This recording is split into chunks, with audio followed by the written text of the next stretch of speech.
Hey, Melanie.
Can anybody else hear, or are they muted at Landry's?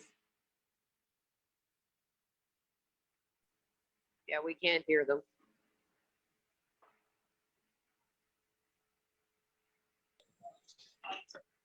Yeah, they're muted.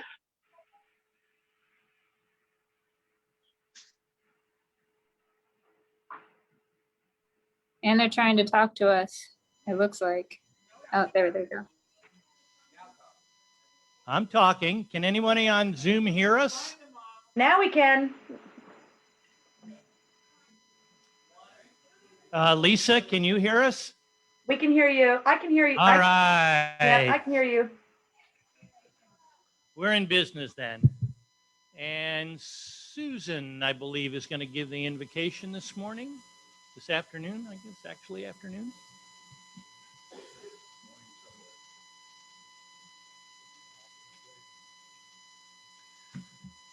Welcome, fellow Rotarians and guests. Today's invocation is inspired by our Rotary theme this year, which is Rotary Opens Opportunities. And when I saw the icon or the graphic of the open doors, I thought about what a year of transitions and all the different doors that we've had to go through, and how it's taken a lot of endurance and perseverance and care to continue to move forward and to adapt when adapting isn't always fun. Dear Lord, I pray that our Rotarians can continue to endure, continue to adapt so that they can open doors for people to express goodwill and better friendship beyond our Rotary world and invite people into it and the meaning of it. I pray that we can all bring that spirit into us, use it every day to guide us to live better lives and bring peace to the world. In Jesus' name we pray.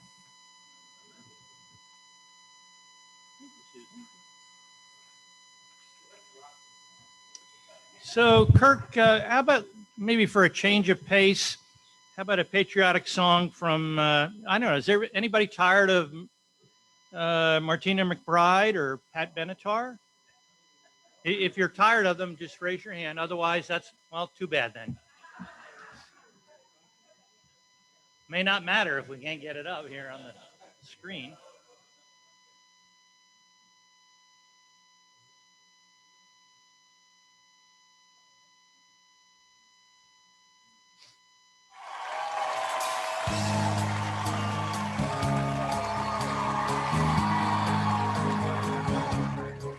Well, she seemed alright by dawn's early light, though she looked a little worried and weak. She tried to pretend he wasn't drinking again, but Daddy left the proof on her cheek. And I was only 8 years old that summer, and I always seemed to be in the way. So I took myself down to the fair in town on Independence Day.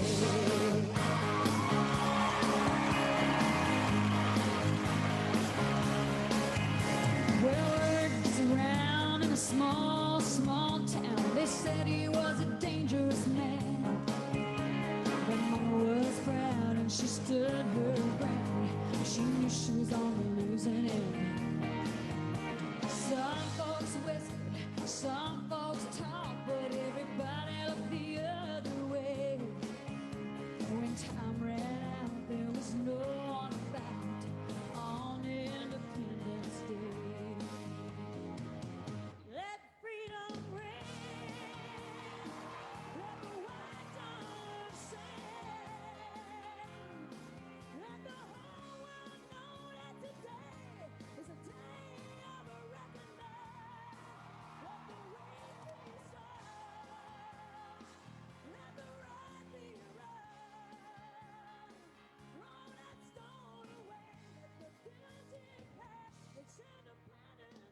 March your revolution. It's Independence Day. Let freedom ring. Let the white dove sing. Let the whole world know that today is a day of reckoning. Let the weary scream. Let the road be right. Rolling stone away. Let the building pass. It's Independence Day. Rolling stone away. It's Independence Day.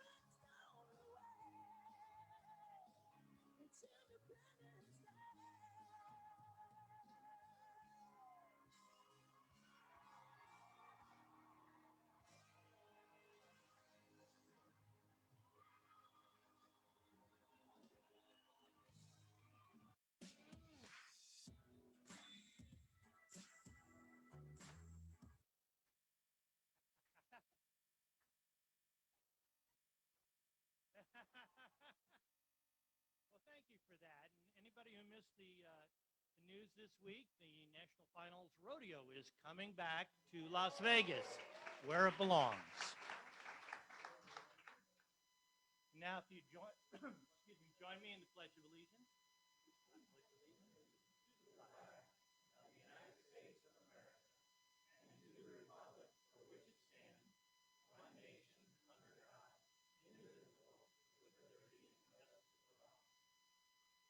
Thank you.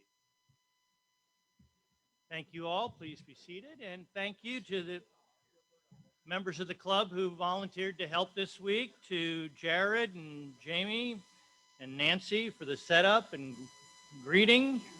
Bobbin. I think I saw Bobbin somewhere.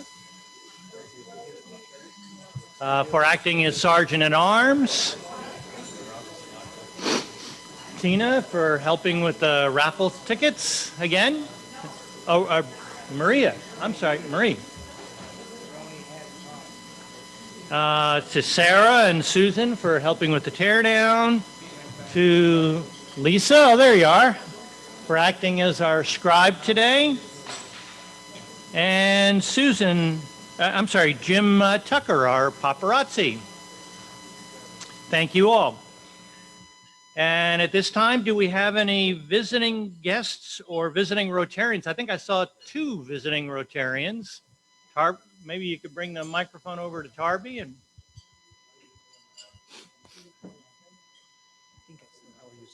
Yeah, sure. I'm Tarby Bryant. I'm a visiting Rotarian today from the Green Valley Rotary Club and applying for membership here. All right. And Tarby, did you have a guest with you? No. Not a problem. Oh, okay. I have a guest today, Jay Ludwig.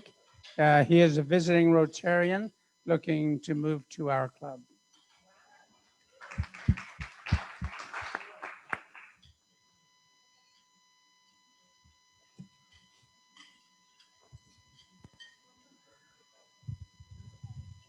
I'd like to introduce a guest that is interested in membership in our club. Her name is Christina Mihalevsky, and I would like her to say a few things about herself. Hi, everyone. I'm Christina Mihailovsky. I'm a master's in public health student at UNLV, and I'm a COVID-19 contact tracing team manager for the UNLV and the SNHD. And I'm also a medical doctor from Serbia. That's a small country in Southeastern Europe. So I'm in the process of getting my license here. And thank you so much for having me today. It's great to meet you all. Thank you.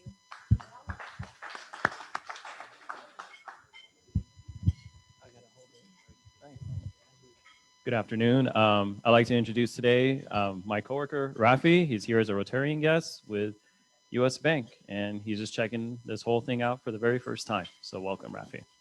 Welcome. And Bob, and I think at the far end of the room, you're going to get a workout today.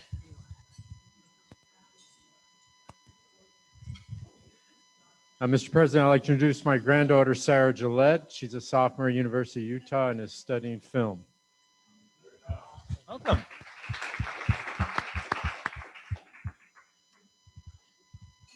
Any other visiting Rotarians or guests of Rotarians?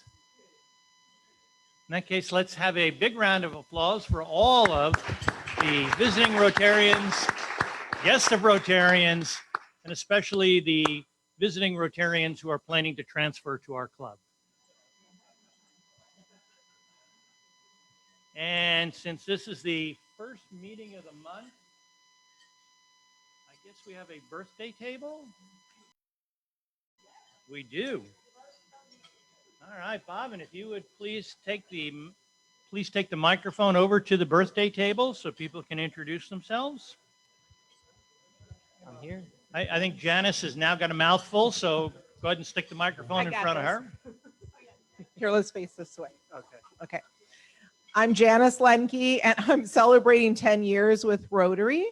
And Steve Linder and Janet Linder, I will always be, I'm sorry, I get a little emotional. I will always be grateful for you introducing me to the Las Vegas Rotary Club. And I want to wish Tom Krob a happy birthday. We have the same birthday on Saturday, and I'm sorry he's not here today. I usually sit next to him at the table, but I'm okay sitting next to Mike. It's all good. Thanks. Hi there, Mike Ballard. I am 26 and a half years in the club and 26 and a half years in the club.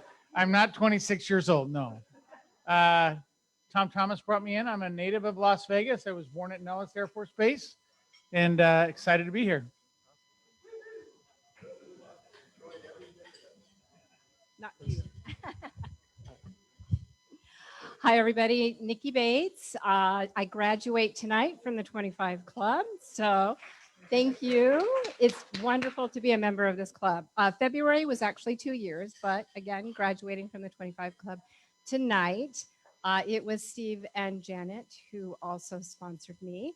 When I came to the Rotary Club, Tom Axtell wanted me to come in his place. And I sat with Steve and Janet, and they convinced me that I absolutely had to be a member. And I miss Janet as well. But thank you, you all. It's been wonderful couple of years. So thanks. My birthday is Sunday, right after dinner.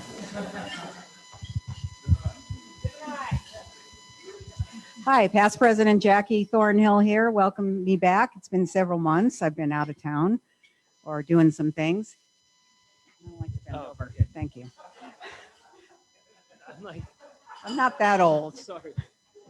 Okay, my birthday is on the 27th of this month, and I'm celebrating 11 years with the club. And as most of the past presidents, if not all of them, told me that my president year would be the most exciting and fun and enjoyable. And I'm here to say that that was absolutely true. So thank you very much.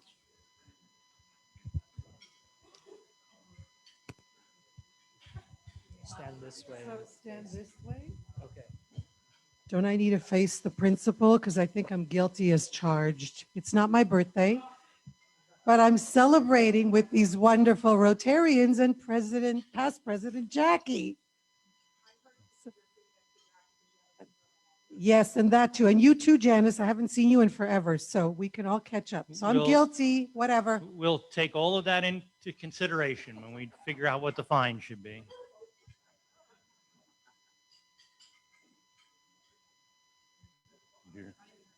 Hello, everybody. My name's Gary Voss. I joined the club back in 1976. So I think I got longevity here on everybody but my old buddy Casey over here, Steve Casey. Anyway, when I came into the club, we didn't have mentors and we didn't have women. And I remember when the first two women were inducted in the club, it was Laura Bell Kelch and Delia Dondero. Anyway, it's been kind of a long ride for me in this club, and I'm not usually here on my birthday, so this is kind of different too. That's it. Okay. And Tom Krob, I see you up on the screen. Your square, if you can unmute, and there you go. Well, I can give you a bit of a look, I guess. I've been in the club now 35 years, and my birthday is Saturday with Janice, and hopefully I'll get out of this and come to see you soon. All right, we're looking forward to it. Happy birthday. Thank you. And did we miss anybody? Is there somebody who's celebrating a birthday who's not at the birthday table? I guess not. So please join me in singing happy birthday to everyone who is celebrating a birthday this month. Happy birthday to you. Happy birthday to you. Happy birthday, dear Rotarians. Happy birthday to you.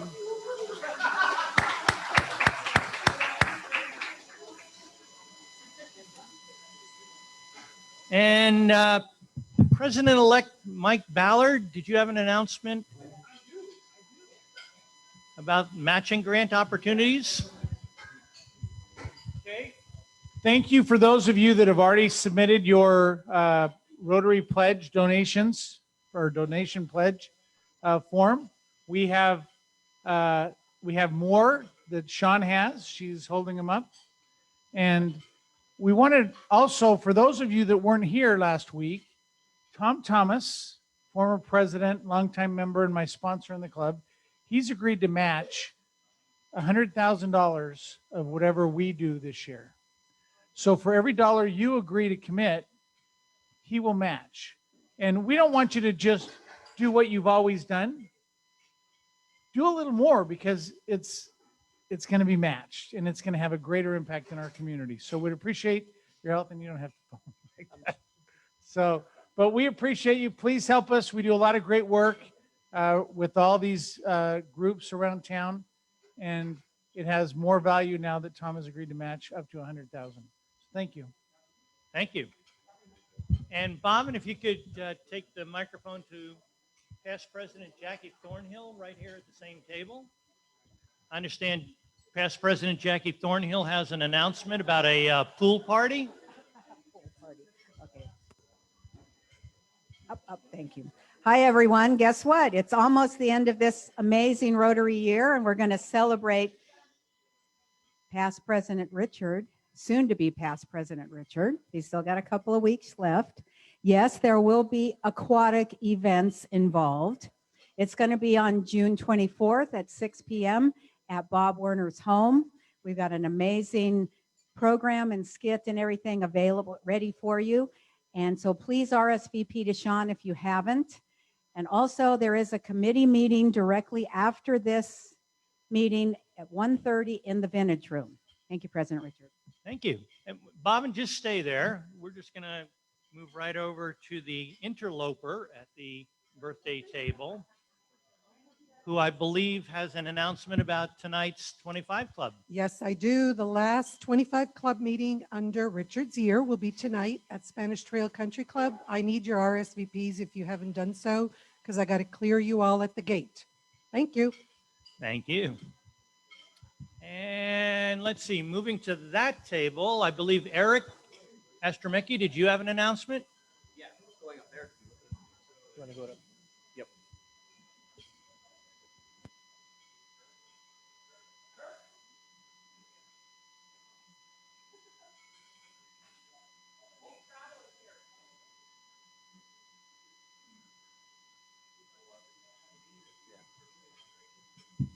As a reminder, I have an event June 12th. The Las Vegas Rotary Club is sponsoring a raffle for it. 100% of all that proceeds will go to the club, and out of that, we'll be writing a check for half of those proceeds to go back to the USO. And with that, I do need one more volunteer to be at the Rotary booth during today, helping to collect raffles and take any of those guests that are going to be there.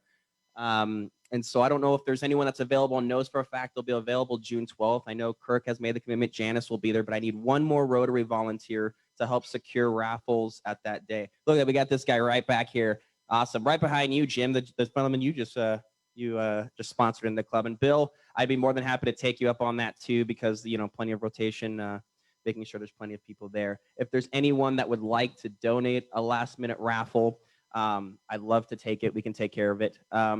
The only last thing is I'd like to show you a video, a little bit about what the event is like, put a little bit of humor to it. And then as well, second video, if you're at home and you're not able to make it, kind of the pay-per-view experience you may want to take part of. So with that, Kirk, here you go.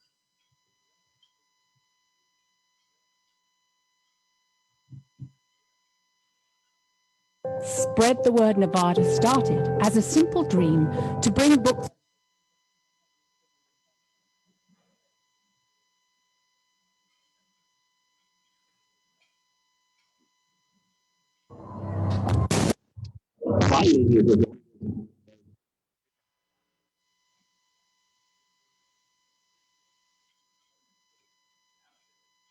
Humankind is ever.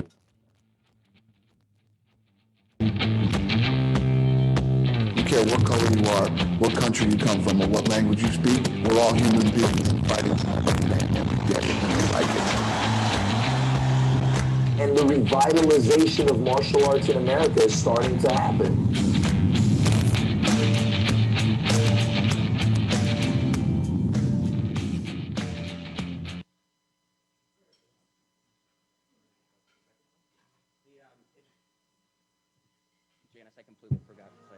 The day event is free, guys. And so if you want to come out, you have a motorcycle, you can come out. There's going to be Red Bull out there. We'll also have 805 beer, giving out free beer samples.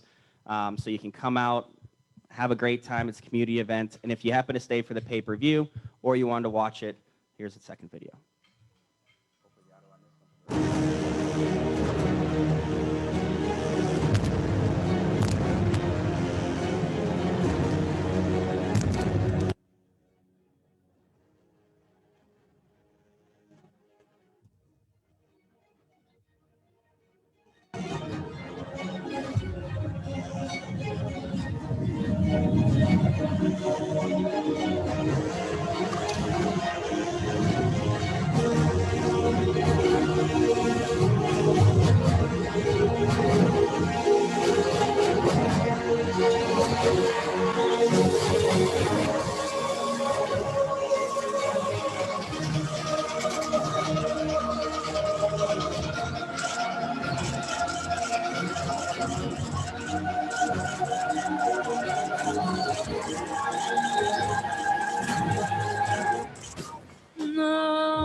Look forward to seeing you guys there. Thank you.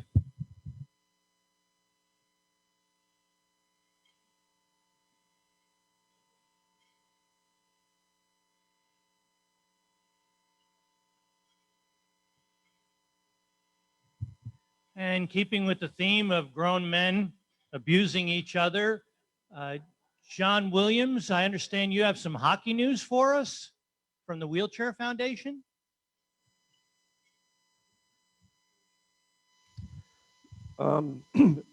Just first, I want to say thank you for the Rotary A team. We're up to about 100 wheelchairs out now distributed. And the good news is I'm working with the Las Vegas Golden Knights. They're a little bit busy right now, but it looks like they're going to team up with the Nevada Wheelchair Foundation. And so we're going to have the Golden Knights, and then we're going to have the Aces backing us up. So the A team, get ready. You're going to be busy. Thank you. So if someone wanted to volunteer to deliver wheelchairs, they might be sent out with see Jim Hunt. See Jim Hunt. It's his birthday today, so he's doing something. Yeah. But contact Jim Hunt. And can we request the Golden Knights player that we want to deliver a wheelchair with? All right. Kirk Alexander. Did you have an announcement about Corazon? I think I still have to hold it. I don't know.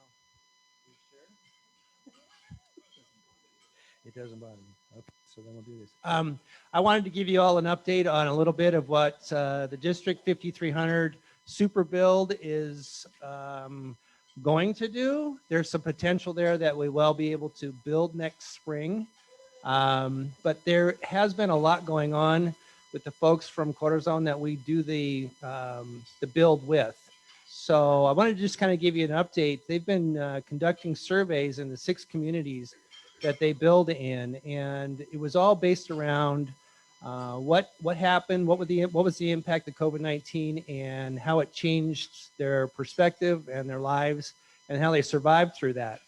One of the goals and one of the main ingredients of what Corazon does is not just to build homes, but also I'll read from their latest memo that I received.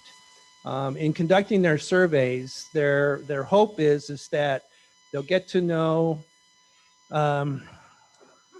They want you guys, everybody that volunteers to build homes there, to get to know them better, and to know that they decide how they support the communities through scholarship, education, leadership, and financial assistance programs to further their mission of building self-sustaining communities. So the houses that we build are not the only thing that they've done or that they do. They are very much involved in the communities and also build community centers for these people.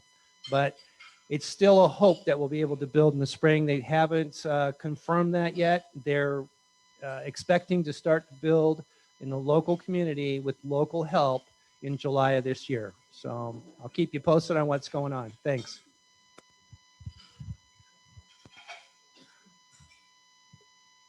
Thank you, Kirk. And now for the part of the meeting that everybody enjoys, the raffle drawing. Your chance to win untold millions.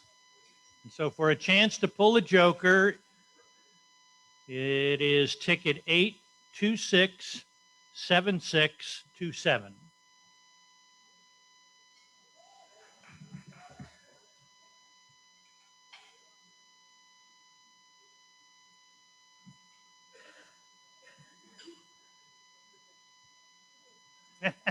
All right, Carolyn. I trust you. You're a Rotarian.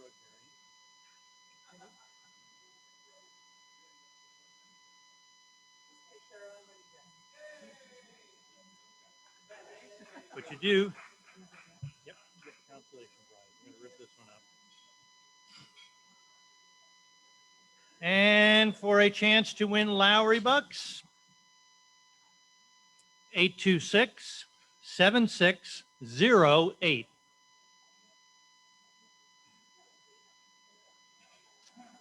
826-7608. All right.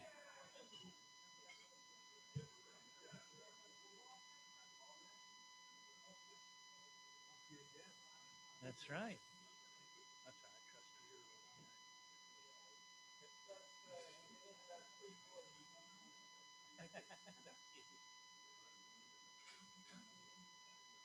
And thank you to everyone who participated in the drawing this week.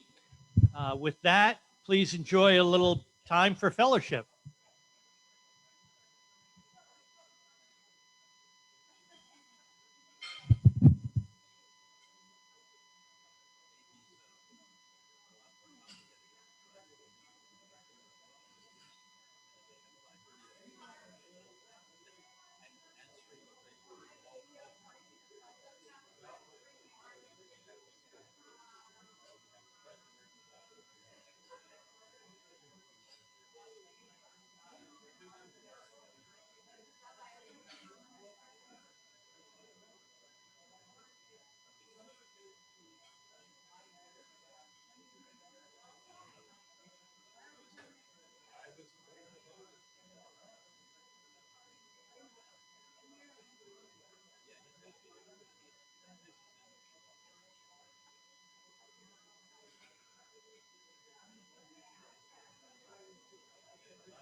Hey, Melanie, how are you? I'm doing okay. You signed that grant they were asking about the other day?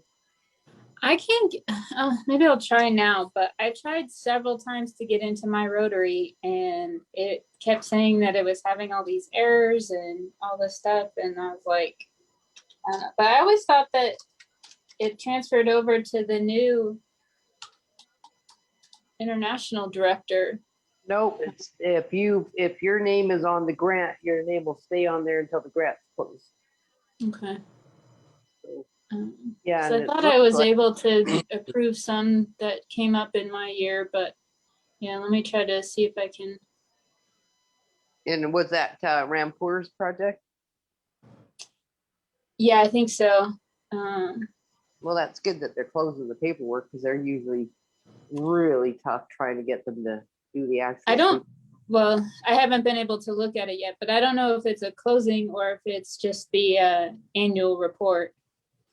I have a feeling it's just the annual report, but it's good that they're doing all the paperwork. Yeah. You know, that we're not. Because there was one time one of the clubs in India, not very long ago, in fact, one of the clubs didn't do their paperwork, and it not only held up our grant money, it held up the entire district. Right. Yeah, that was when I became the international director, and we had to deal with that, and then we were blocked for quite a while.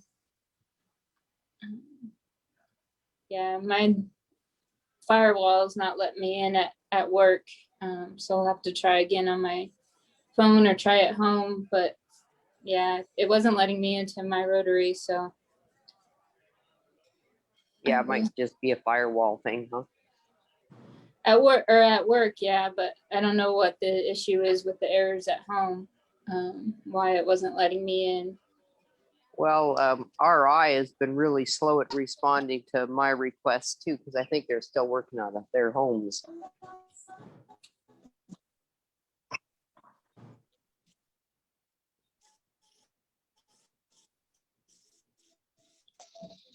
The Zoomers are dwindling. I guess we'll have to Yes. go back in person soon. Yeah, I'm going back on the 17th. If all goes well. Right. That's my plan. I don't know if I have a plan yet.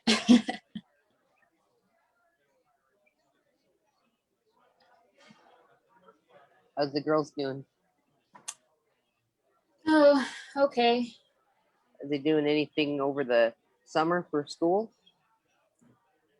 Nope.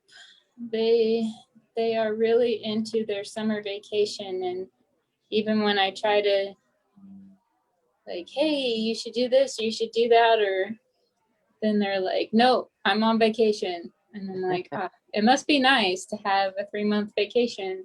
Yeah, no kidding. Huh? Like, when do I get a vacation?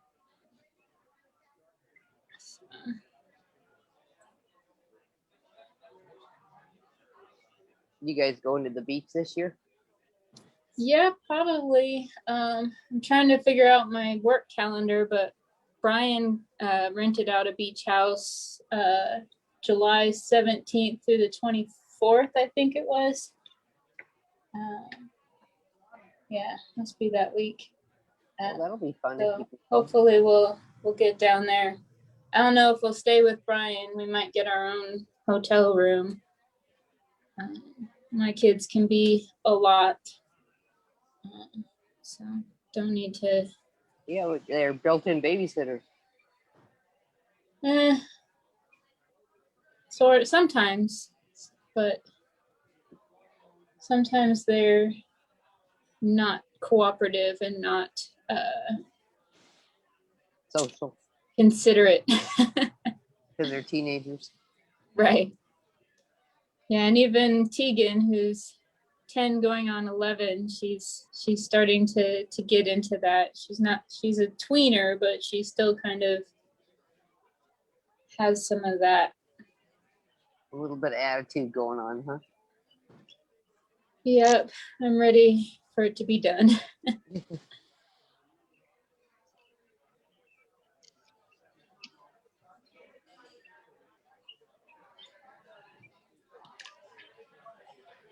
I'm glad that I joined on because I was sitting in my office and then I saw it on Facebook and I was like, oh crap, I gotta join.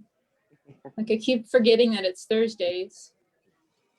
My days all run together.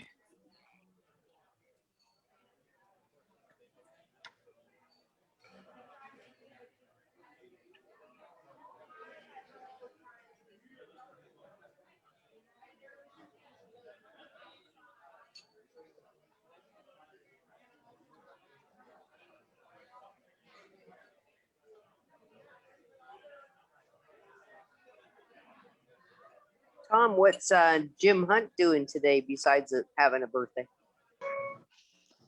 He's in Sonoma for the NASCAR race.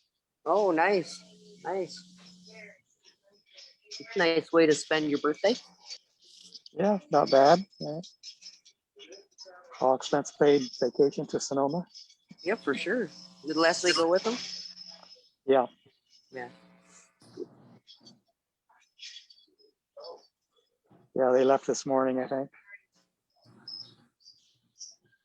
I might go next week with Tom when we have to go and check on his brother up at Lake Arrowhead. It's about 30 degrees cooler up there, so that'll be kind of nice. Let's see how that goes.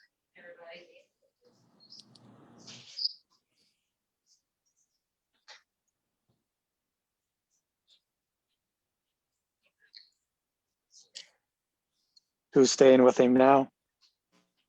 Well, he's single, so that's really tough. So he's been Tom and his other brother have been taking turns going up there. So they the most they leave him by himself is 2 days. You know, so they go up for 2 or 3 days and then they come back and alternate.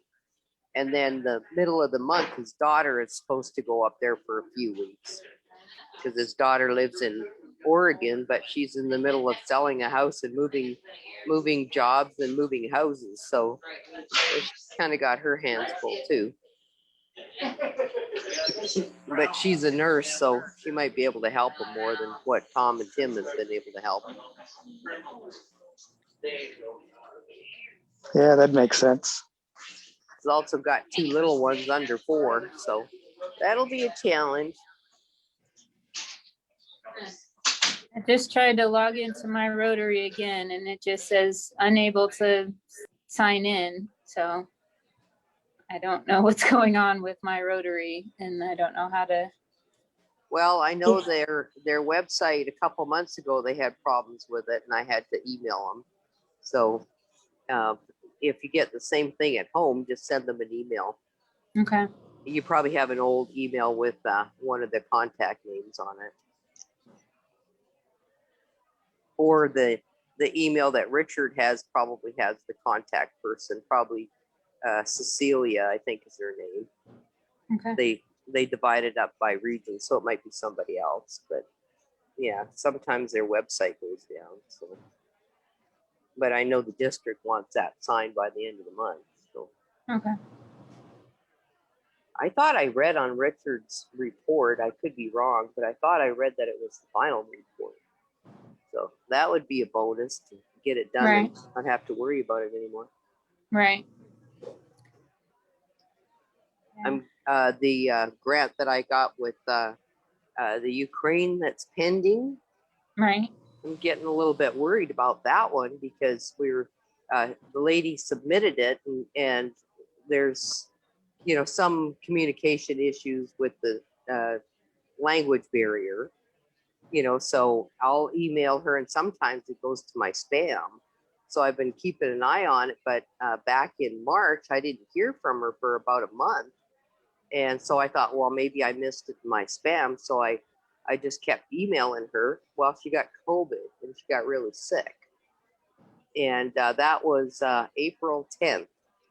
And I haven't heard from her since. So I'm getting a little bit nervous about that because I know she was, she had just gotten over COVID. So, but if the grant doesn't go in by the end of the month, then she might have to rewrite it because they're changing their match because they spent too much money last year and this year. And so the 100% matching on the district is going to 80%.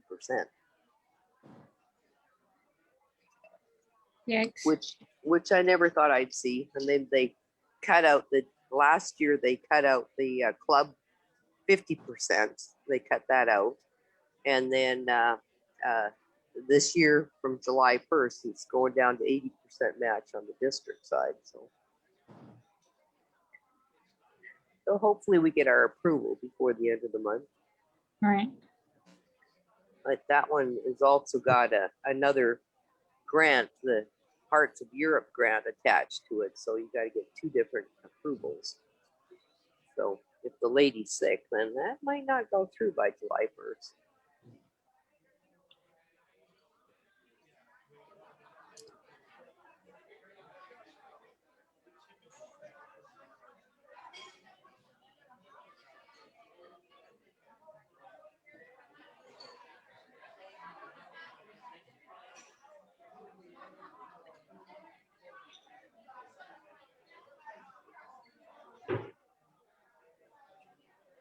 Have the kids gone swimming yet? Tegan did on Mother's Day. McKenna's kind of a vampire and doesn't really come out during the day. You should go for a nighttime swim. Yeah. I had Michael and Amanda and Samuel over on Monday for a barbecue. And all weekend, I was hoping my pool would warm up. It was still pretty crisp. I think it finally got up to 75. So Amanda and I spent a little bit of time in there, but Samuel in total, maybe 10 minutes. Right. It was still pretty cold. So. Yeah, they weren't feeling well on Monday, so they stayed home.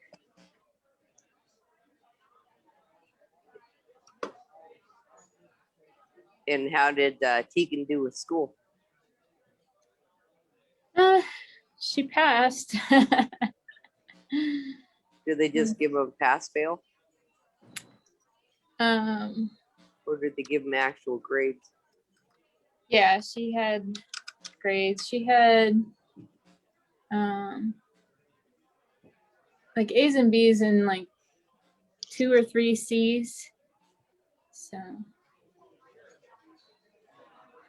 Well, she passed. Now you got another middle schooler.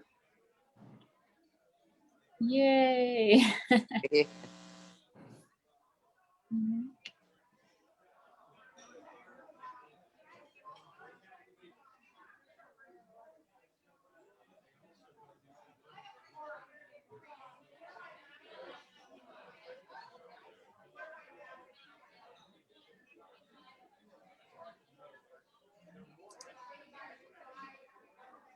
Yeah, it's a new principal at the middle school, so we'll see how that goes. Is it a different school altogether? Yeah, the Levitt Middle School versus her elementary school. Do you have to drive her or? They have a bus. Oh, that's good. I'll have to drive McKenna all the way out to Rainbow and Warm Springs for her Southwest Career Technical Academy. Wow, that's a long drive. Yeah, I'm gonna call the school and find out if there's a place to drop her off for the bus, but otherwise I'll have to drive her all the way there, and then we'll have to figure out something for the afternoons to pick her up. Is that a magnet school? Yeah, she's going for interior design. And this is going to be her first year? Yeah, or no, she finished her freshman year. Oh, okay. And she only failed Spanish, so I guess she gets to be a sophomore.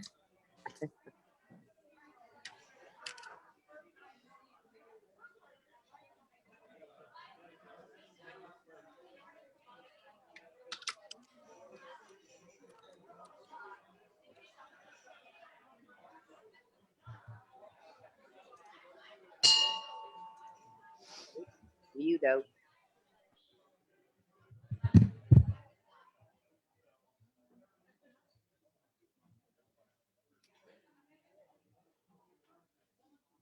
Thank you. I hope you had a chance to visit a little bit. It's been pointed out to me by our Sergeant at Arms that we're not fining people enough after we fined him last week for being AWOL the week before. And Why so are you he throwing is- me under the bus? I said that in confidence. Right. Did you actually root out an undercover birthday celebration that I did. It came to my attention that we have a gentleman here who did not want to share that it was his birthday this month. Yeah. Adric, could you stand up?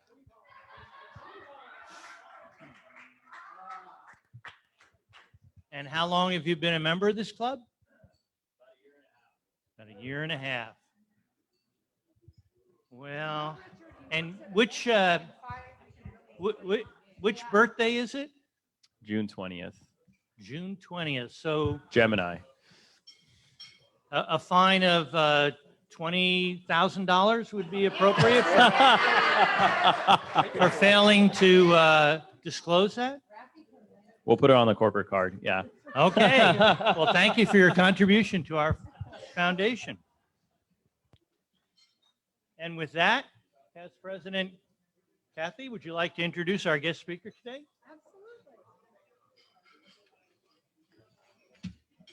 Good afternoon, Rotarians and guests. There are many aspects of our Rotary Club that I enjoy. Our focus on service to the community and to the world I cherish. And the passion our club has for our community is one part that I enjoy also. But the best part, the very best part of our club are our members. Our members are what make us special. And having that time and the opportunity to get and know each and every one of our members that sit here is really a part that makes our club what it is. Today, we are going to hear from one of our own, Bert Reiner. He transferred into our club just 2 years ago from the New Haven, Connecticut Rotary. He has opened his house since then to the German soccer team, Borussia Mönchengladbach, and just last month, he opened his home to the 25 Club Social. A little bit about Bert's past. He was born in Germany, and he immigrated to Shanghai in 1939, where he was a young boy and stayed until 1949. I think that in and of itself should have some crazy stories. He survived the Holocaust in Shanghai ghetto under Japanese occupation, then the Communist Chinese, and then immigrated to the US.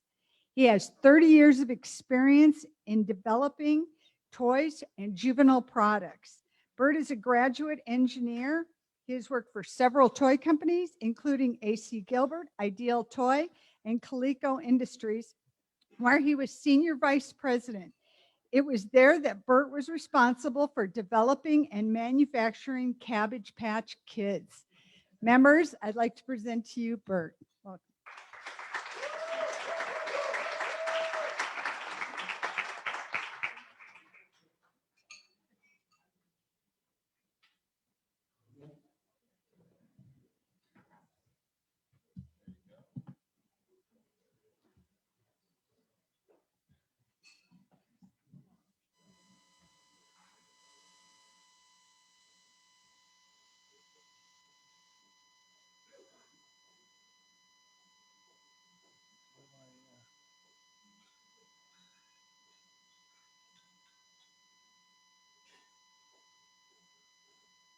How do I move it forward?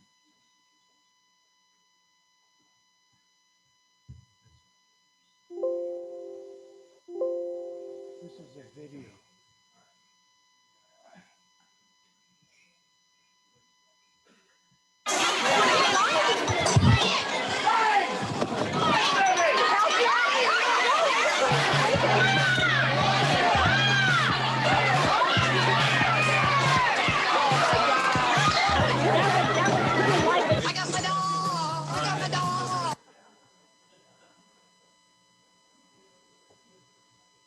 Well, some of you remember this.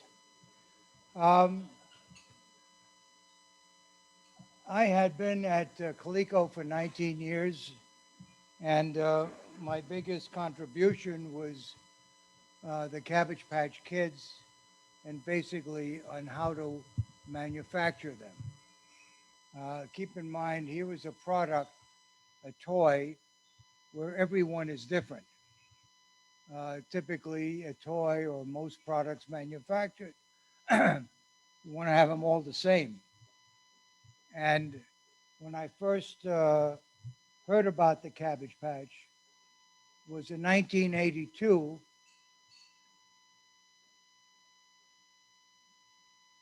Help.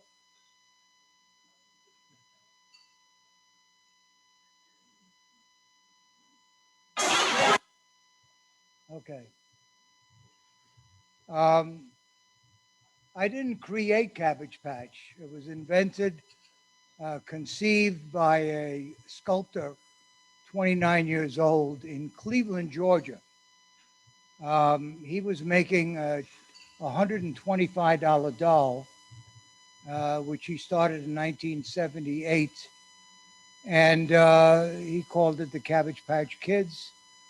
And the VP of marketing for my company was actually the third or fourth company that investigated the idea of licensing this toy and making it into a more saleable, a product that we sold for $24.95.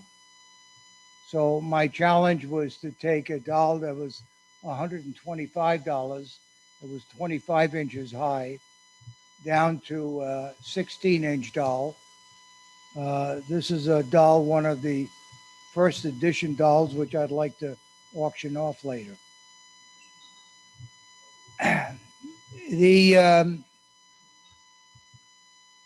The sculptor bought a hospital that I guess had gone out of business in Cleveland, Georgia. And instead of making it a factory, he called it a hospital in making these Cabbage Patch Kids. You couldn't buy a doll, you had to adopt one. And the person in marketing in my company went there and went back home. He really didn't think of much of these ugly dolls, but he liked the concept.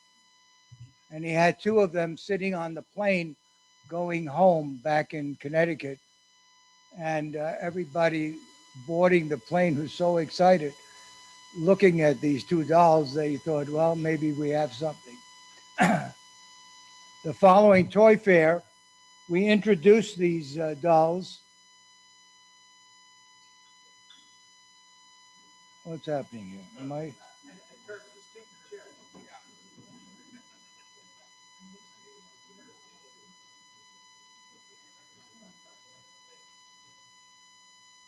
Okay, this is Xavier Roberts. What do you mean? I can push a button?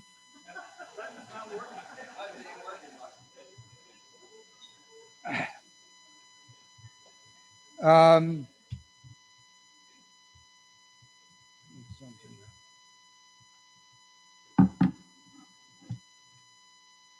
right. This is the hospital that he had bought. Again. And here you get an idea of what happens if a child goes there. And by the way, this facility still exists. Next. Next. What was unique was that they were all different.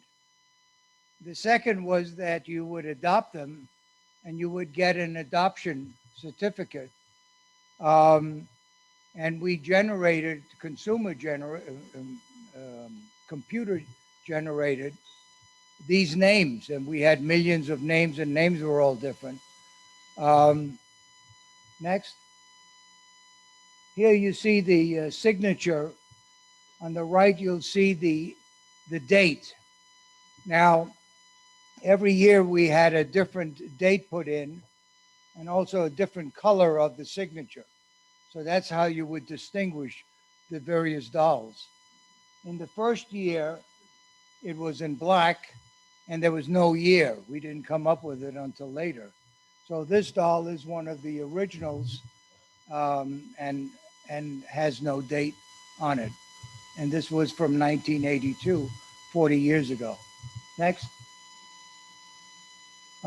This was our catalog in 1983. And here we advertised not only the dolls, but some of the other products we were making. Next.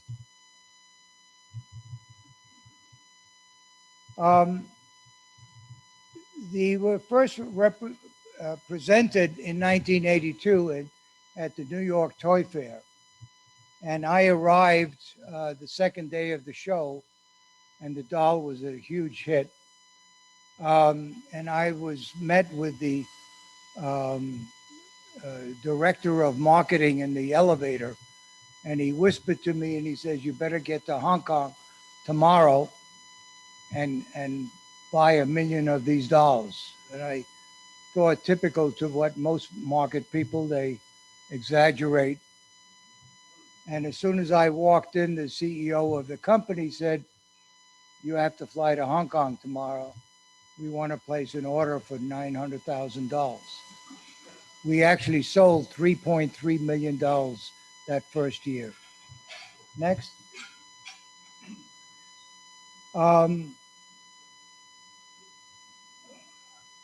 We had such a variety. We had black dolls, and the color had to be approved by the NACP. And the pacifier in this doll, we had a problem because it looked very much like a real infant pacifier. And so even though we tooled up for it, we couldn't use them. We had to redesign the pacifier, which was just a smaller version of the legal pacifiers that were used by children, infants. Next. Here is one of the dolls. This particular one was actually sold in France. You can see the French name. Next. When I did go to Hong Kong the next day, I happened to have worked at Ideal Toy, which was basically a doll company. It was primarily for girls' toys. So I was really the only person in the company that had any experience in toys, in dolls. And there were two manufacturers, which were the largest manufacturers in Hong Kong at the time. We didn't deal with China. And they were in the doll company that made dolls for all of the major chains.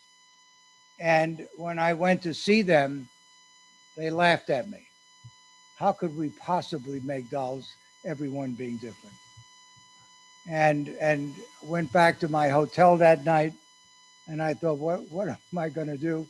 Am I going to go back home and say we can't produce this product? So in the hotel room, I came up with a matrix. If you picture a doll, let's say, with blue eyes, and the next one with brown eyes, you can't imagine having a person on the production line changing the paint mass and changing the ink from blue to brown or green or whatever. So what I came up with is that we would have a line that produced only brown eyes and another line that only had green eyes. We had 8 lines of different eye colors. We had the same thing with hair colors, with hairstyles, clothing. Next. Here you see one of the factories making the doll bodies. We had factories, we had literally thousands of people all over China manufacturing these dolls, and we just couldn't produce enough of them. Next. Here's another factory. Can people see from this side? Here they're doing the stuffing. Next. Here they're making the clothing. Next.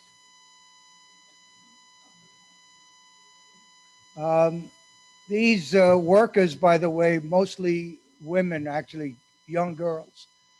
They started from age 12 to about 19. They worked at these factories 7 days a week. They never had a break except for Chinese New Year's, which was generally shut down for about 3 or 4 weeks. And these kids live in the northern part of China.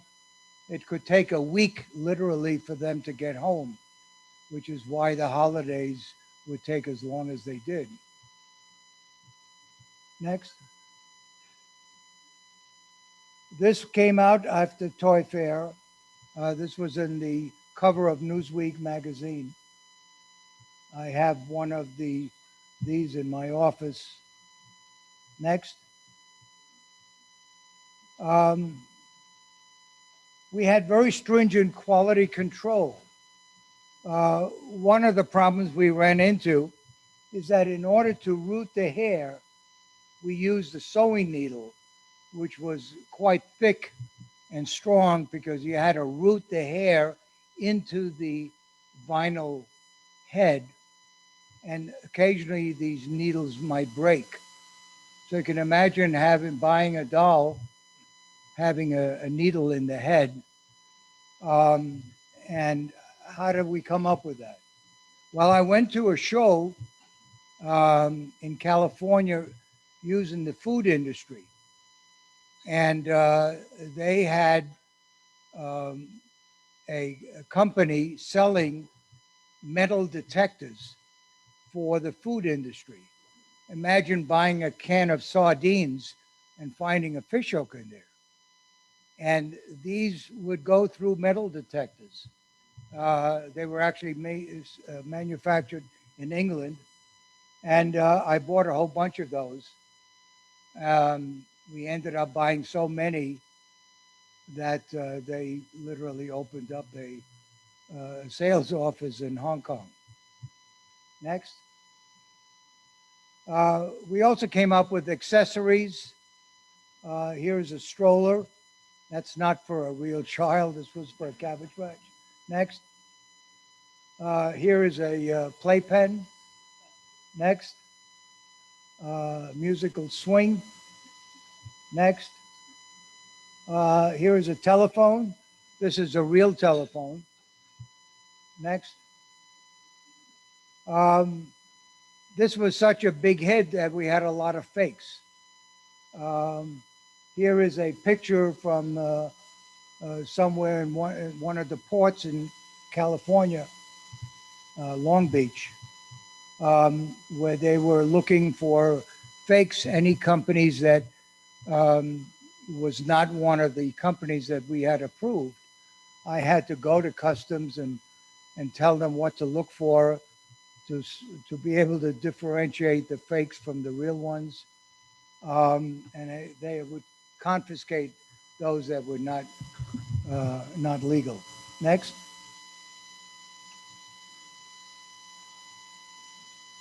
Next. We had a very ardent quality control. We took photographs of dolls that didn't meet our standards. And we had prepared books and plastered these pictures all over the factories so that people would be able to, you see the picture on the right where the eye, the pupil is a little bit below, and that would be considered a bad eye. And we would have a certain number of minor defects that we would allow, and a certain number of major defects, which was of course a very small quantity. And then we had the third category, which would be safety, such as a needle in a head, for instance. And even one reject in that audit would cancel the whole shipment. Next.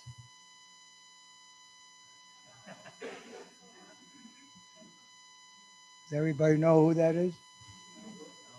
Next. Next. Next.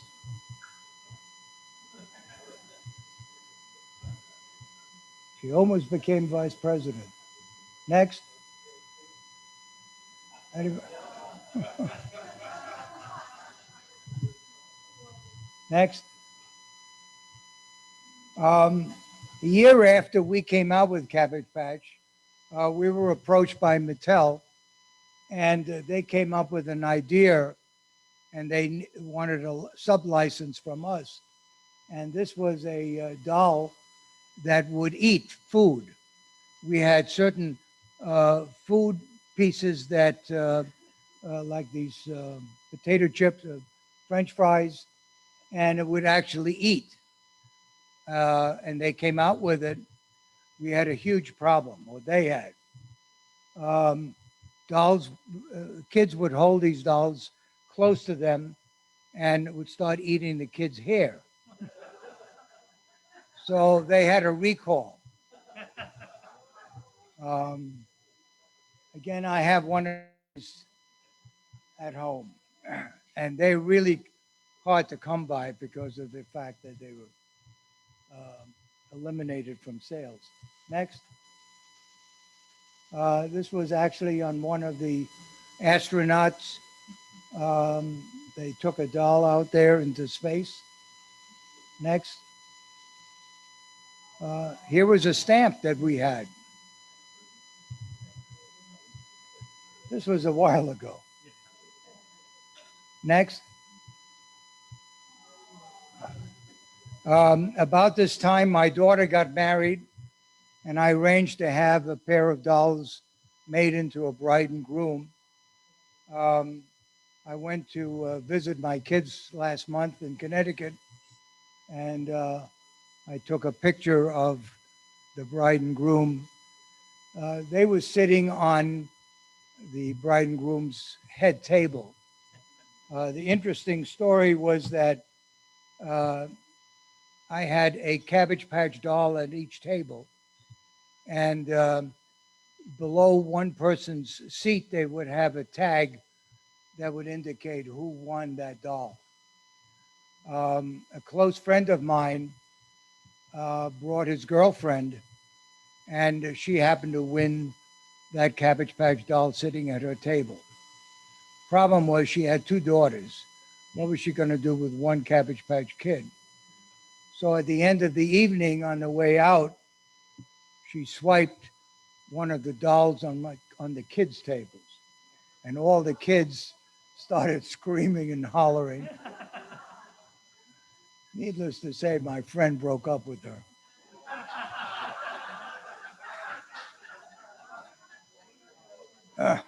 Next. I had a number of these dolls in my living room.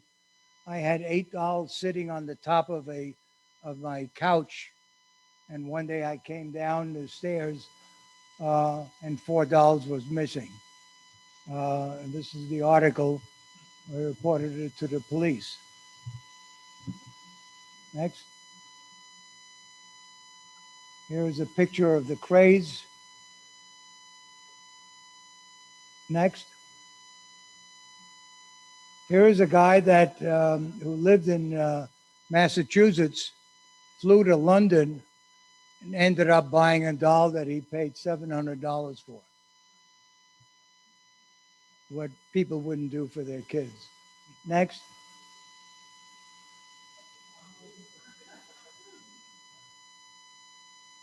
Next.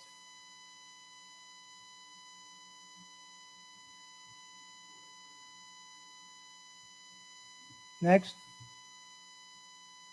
This is an article in a German newspaper.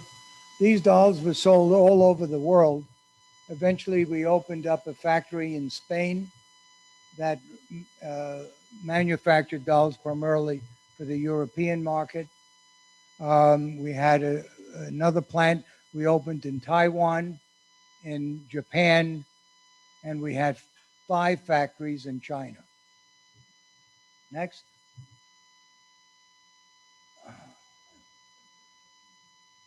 Can everybody read that? Next.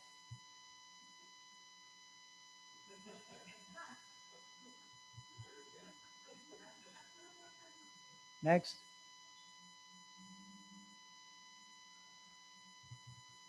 This was one article is from Singapore, one is from Cape Town, Africa, another one from Taiwan. Next. and that's me. Um, One of the, there are a couple of interesting articles that were found in the newspapers. And let me quote, congressional sources said a bill is expected to be introduced to create a windfall profits tax on every Cabbage Patch Kids that would be sold. Another one, police in Manhattan reported that thousands of tiny runaway dolls were jamming the New York Port Authority terminal. Next, the New England Journal of Medicine stated that several Cabbage Patch Kids were unhappy with their adoptive homes and were attempting to find their natural parents. Any questions? Maybe if people have questions, they could catch up with me. We're kind of running out of time here, and I know you wanted to auction off that doll. And past President Kathy points out to me that an average Cabbage Patch Kid doll is selling for over $2,000 on eBay right now. So I'm guessing your auction's going to net a whole lot of money for the club. Well, I hope. I wanted to start with $100. And keep in mind that what's unique here is that it is from the original dolls. And they're literally on the market for as high as $7,000. Wow. The box is pretty beaten up, but it's the doll that counts. So anybody interested?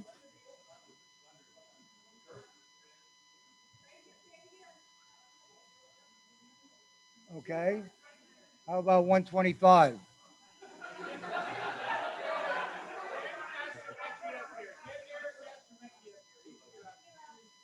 $200? Is that what you said? 200? 300? By the way, I'd like this to go. $100? You held up 5 fingers. Is that 5?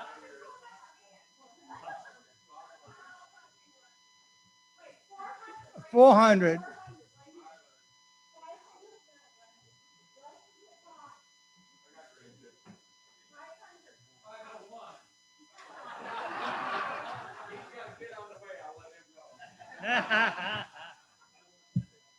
Okay, 500, is that it?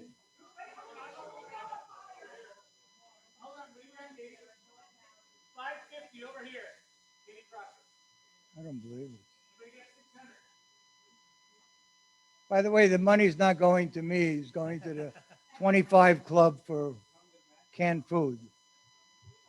So 550? That's it? 550? 575.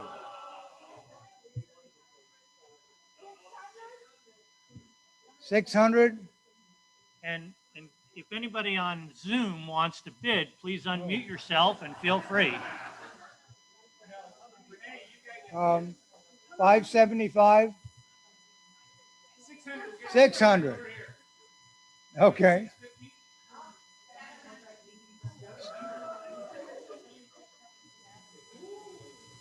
Se- 700?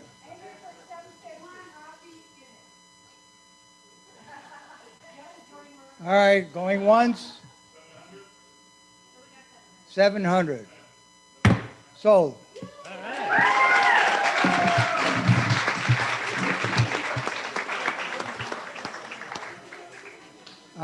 Questions?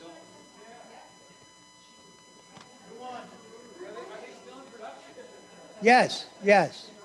After Coleco went out of business, Mattel took over.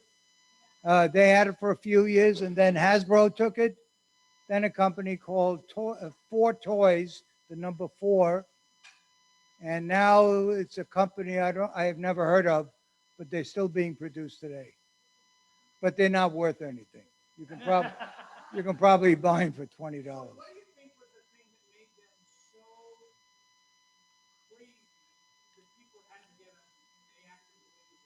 Well, that's a good question. This was the first time that the dolls were all different, as opposed to a Barbie doll. You would buy a doll and you would get different clothes for it. Here you needed to buy different dolls. So people would end up getting a collection and we just could not produce enough of them. We air freighted every single doll that came into the US. One of the problems we had was in the master carton coming out of China. By the way, the packaging in the box was made upstate New York. So the doll itself would be brought in bulk. And we were shipping them in 24 in a box. The president of my company went to China one day and he says, we're spending a lot of money on air freight. Let's put in 30 dolls in a box. Seemed like a good idea. Now the dolls all arrived upstate New York with their heads squashed in. Now we had to figure a way of unsquashing the heads of the dolls.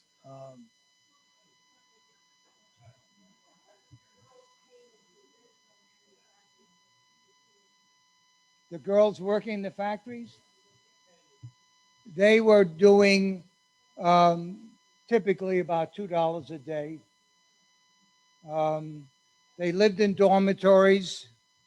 As I said, there were very few boys. These girls, when they would go back into their homes upstate in China, northern China, they had a lot of money, typically. And now guys would woo the girls, and many of them never came back. And that was a problem that they've always had in China, is that right after Chinese New Year's, they never knew how many girls would come back to work and how many got married. Well, Bert, you know how it works here. We don't give away a trinket. Instead, we're going to make a donation in your name to the USO. Thank you.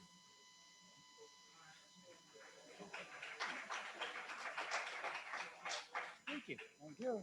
That was really amazing. Thank you.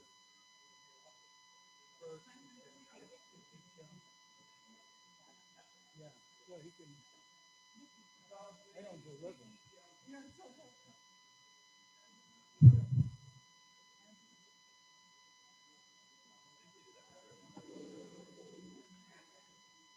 All right. Thank you very much, everybody, for your attention.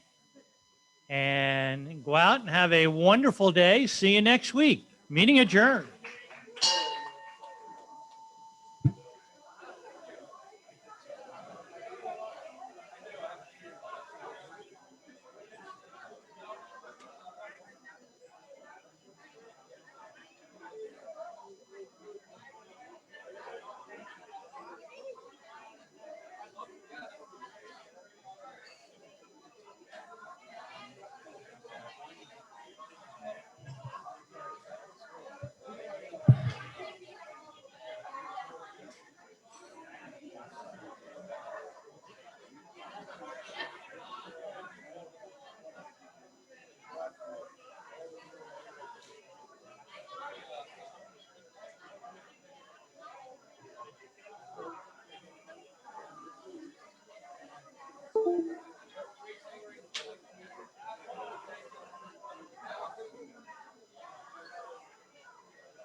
arrangement.